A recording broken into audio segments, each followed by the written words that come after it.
Hello friends, welcome to my channel. Friends, आज मैं आपके लिए एक नई कहानी लेकर के आई हूँ जिसका नाम है वेदरिंग द स्टॉर्म इन इरसामा।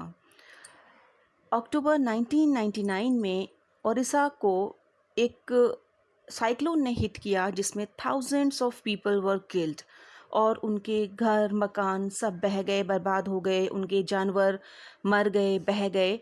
इस वजह से बहुत नुकसान हुआ और इन डरावनी रातों में एक लड़का प्रशांत, वो किस तरह परेशान हुआ और अपने घर परिवार तक वो कैसे पहुंचा, इसी के बारे में ये पूरी कहानी है।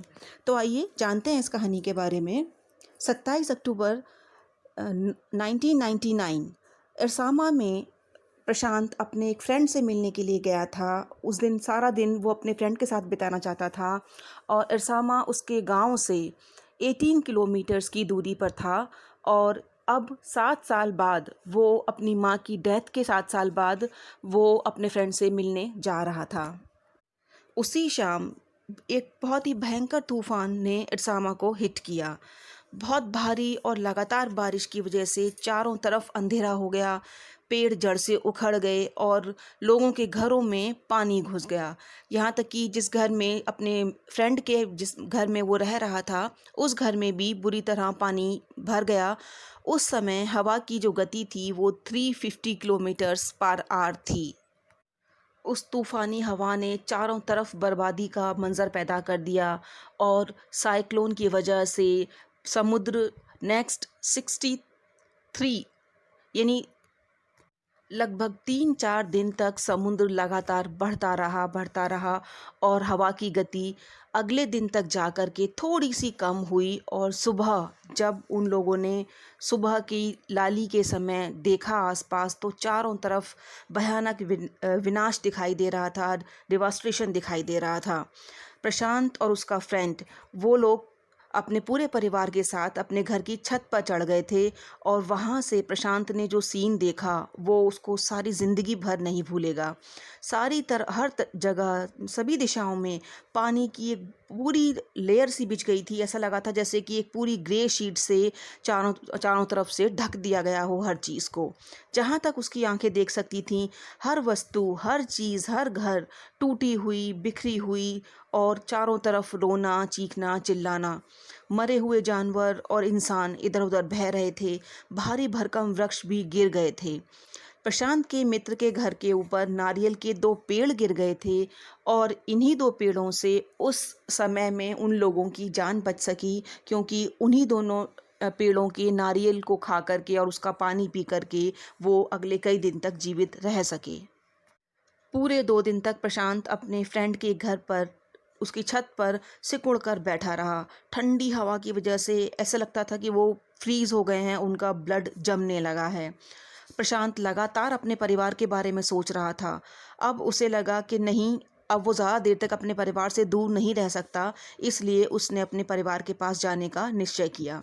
हालांकि उसके मित्र के परिवार वाले उससे रुकने के लिए कह रहे थे, लेकिन प्रशांत जानता था कि जब तक वो अपने परिवार के बारे में हालचाल जान नहीं लेगा, उसकी चिंता ख़त्म नहीं हो सकती।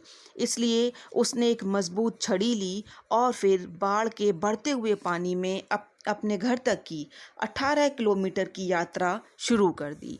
बाढ़ का पानी चारों तरफ बह रहा था और उस छड़ी का उसे लगातार सहारा लेना पड़ रहा था, क्योंकि वो ये समझ नहीं पा रहा था उस पानी के अंदर कि कहाँ सड़क है, कहाँ गड्ढा है। ये जानने के लिए उसे लगातार उस छड़ी का सहारा लेना पड़ रहा था। प्रशांत गहरे पानी में से निकलता जा रहा था।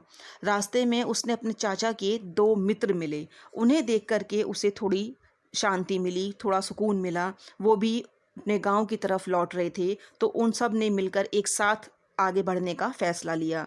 रास्ते में बहुत चिंताजनक दृश्य दिखाई दे रहे थे। कभी मानव की लाशें, कभी जानवरों की लाशें जो लगातार पानी के बहाव के साथ उनकी तरफ बहती हुई आ रही थीं। उन्हें प्रेशर के साथ हटाना पड़ता था अपना रास्ता बनाने के लिए। प्रशांत ये सोचकर बहुत देर तक रोता रहा कि उसके परिवार में भी पता नहीं कोई जीवित बचा होगा या नहीं। जैसे तैसे प्रशांत अपने गांव कालीगुड़ा पहुंच गया। उसके घर पर उसने देखा, जहां उसका आलीशान घर खड़ा रहता था, वहां केवल उसकी छत ही बची थी। हर तरफ बर्बादी का माहौल था। इसलिए वो रेड क्रॉस की जो कैंप्स लगे हुए थे उनको देखने के लिए चला गया कि शायद उसके परिवार में से कोई जिंदा हो और वो उसको उस रेड क्रॉस कैंप में मिल जाए। वहाँ पर उसे अपनी नानी मिली। उनके लिए प्रशांत को जीवित देखना एक अजूबा सा था। उन्हें लगा था कि शायद प्रशांत भी बाकी लोगों के साथ मर गया। प्रशांत का पूरा परिवार वहाँ मौजूद था और एक एक करके सभी लोग, जैसे जैसे खबर फैलती गई कि प्रशांत वहाँ आ गया है, तो सभी लोग उसके पास एक एक करके आने लगे। इस तरह पूरा परिवार प्रशांत का वहाँ इकट्ठा हो गया। प्रशांत ने जीवितों के सामने नुकसान और खतरे का अनुमान लगाने का निर्णय किया। गांव के सभी घर बह चुके थे, इसलिए प्रशांत ने युवाओं का यानी कि यूथ्स का एक ग्रुप बनाया, एक संगठन बनाया। उसने एक व्यापारी से जाकर के कुछ चावल देने की बात की और उसको मजबूर किया। तो सभी लोगों की मदद से वो लोग चावल इकट्ठे वहाँ से लेकर के आए, उन बोरों में भर करके, और आग जलाई गई, चावल बनाए गए। और इस तरह, हालांकि वो चावल पानी की वजह से कुछ सड़ गए थे, लेकिन उस समय वो उनको अमृत जैसे लग रहे थे, क्योंकि उन्होंने कई दिन बाद खाना खाया था। उसके बाद अगला कदम था उस जगह को गंदगी, पेशाब, बहती हुई लाशों से साफ करना, क्योंकि वहाँ बहुत बुरे हालात थे। 5वें दिन सेना के एक हेलीकॉप्टर ने खाना नीचे डाला, परंतु उसके बाद वो हेलीकॉप्टर दोबारा लौटकर नहीं आया। उस समूह ने बच्चों को वहां लेटने के लिए कहा और उन्होंने अपने पेटों के ऊपर खाली बर्तन रख लिए थे। यहाँ से गुजरने वाले हेलीकॉप्टरों को ये बताने का बहुत सही तरीका था कि उनके बर्तन खाली हैं, मतलब वो भूखे हैं। अंत में उन्हें हवा में गिरा करके खाना पहुंचाया गया हेलीकॉप्टर से, और वो खाना उन लोगों को थोड़ा थोड़ा खाने के लिए मिलने लगा। इस तरह से प्रशांत एक सेवियर बन गया। वो अनाथ बच्चों को एक जगह लेकर के आया और उनके लिए एक रहने के लिए शेल्टर बना दिया। औरतें भी जो बुरी तरह डिप्रेस हो रही थीं, उनसे अपना ध्यान रखने के लिए कहा। लेकिन जब उन्हें ये लगा कि औरतें और बच्चे दुख में डूबते चले जा रहे हैं, तो उन्होंने काम के बदले अनाज इस नाम से एक कार्यक्रम शुरू किया।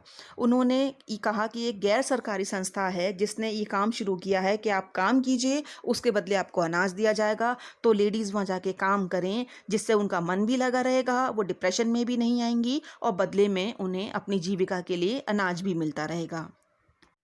उसने और भी जो लोग थे उनको, उन विधवाओं के लिए, उनका उनका जीवन को ठहराव देने के लिए या उनको दोबारा से अपनी ज़िंदगी में वापस लाने के लिए, हेल्प करने के लिए प्रेरित किया। और बच्चों के लिए जो अनाथ हो चुके थे उनके लिए भी उसने दोबारा से एक सेटल करने के लिए उनको एक प्रोग्राम बनाया, उनके लिए गेम्स ऑर्गेनाइज किए, जिससे कि उन बच्चों का मन बहल जाए। उस तूफान के बाद 6 महीने गुजर गए। प्रशांत अब अपने बारे में सोचने लगा। पहले उसे अपने दुख के बारे में सोचने का समय ही नहीं था, क्योंकि गांव की विधवाएं, अनाथ बच्चे, हर कोई प्रशांत के बारे में ही सोचते थे। और आज भी जब इतना समय गुजर गया है, तो वो लोग प्रशांत को एक सेवियर के तौर पे याद करते हैं, और वो ये सोचते हैं कि अगर प्रशांत उस समय यहाँ नहीं होता तो शायद उनका जीवन बचना मुश्किल था, उनके बच्चों का जीवन बचना मुश्किल था, या बच भी जाते तो उस समय केवल प्रशांत का चेहरा ही उनको एक रोशनी की किरण के रूप में दिखाई देता था। इस तरह से प्रशांत ने एक हीरो बन करके अपने पूरे गांव के लोगों का जीवन दोबारा से व्यवस्थित कर दिया। तो फ्रेंड्स, ये थी कहानी, और आई होप आपको ये कहानी बहुत पसंद आई होगी। ये एक टची कहानी है जो दिल को छू लेती है, और सच्ची कहानी के ऊपर ये आधारित है, क्योंकि वास्तव में ये तूफ़ान आया था और इसने हज़ारों जीवन ख़त्म कर दिए थे। आई होप आपको ये कहानी पसंद आई होगी। प्लीज़ इसको लाइक और शेयर ज़रूर कीजिएगा।